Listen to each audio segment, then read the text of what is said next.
Ahora vamos a hablar del concepto borroso, que dentro del campo de la educación especial reconozco que al principio me generó cierta incertidumbre, ya que vengo de una formación que busca definiciones precisas, categorías ordenadas, límites claros, pero poco a poco pude entenderlo cuando lo empecé a pensar desde la realidad cotidiana de mis estudiantes, los matices con los que cada uno vivía su discapacidad, la forma en la que sus funcionamientos no eran estáticos, sino más bien cambiantes, profundamente influidos por los apoyos disponibles y por los contextos en los que participaban.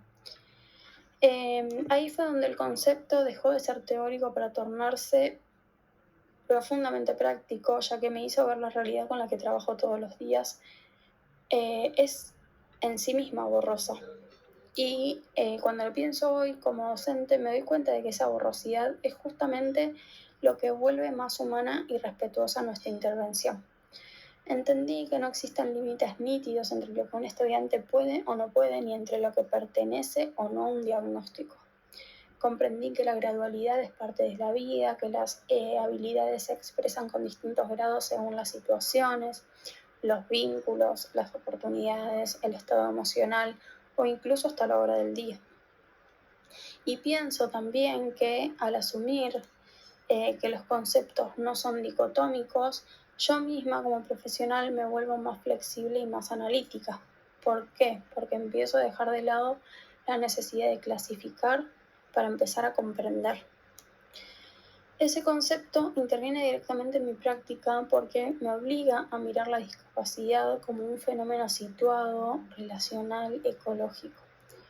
Cuando lo vinculo con el enfoque ecológico, todo cobra un poco más de sentido, ya que no se trata de pensar en las limitaciones físicas, sino en cómo los apoyos modifican el funcionamiento, cómo el entorno puede habilitar o restringir la participación. Puedo ver con más claridad que la discapacidad se mueve en un continuo que no es una característica que está en el estudiante, sino un encuentro, a veces armónico, a veces desafiante, entre la persona y las demandas del medio.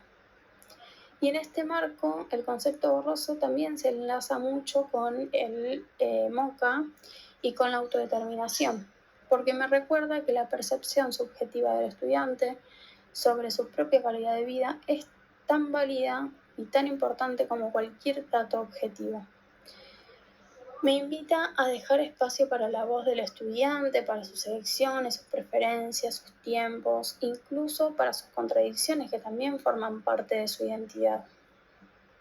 Usar este concepto en mi práctica docente significa trabajar desde una mirada que acepta la variabilidad, la incertidumbre, los matices. Lo uso cuando planifico, cuando evalúo, cuando acompaño, cuando diseño apoyos. Por ejemplo, esto me sirve para no pensar en un tipo de apoyo rígido, sino en apoyos que pueden intensificarse o retirarse según el contexto. Me ayuda a analizar la conducta adaptativa, no como algo fijo, sino como algo que puede fortalecerse si intervengo sobre las barreras del entorno. Me lleva a escuchar más atentamente lo que el estudiante expresa respecto de su bienestar y también me orienta a construir espacios donde la autodeterminación no sea un ideal abstracto, sino una experiencia cotidiana. En definitiva, el concepto borroso me cambió la forma de estar en la escuela. Me enseñó a mirar a cada estudiante como totalmente dinámico, que no se define por categorías, sino por historias, interacciones y posibilidades.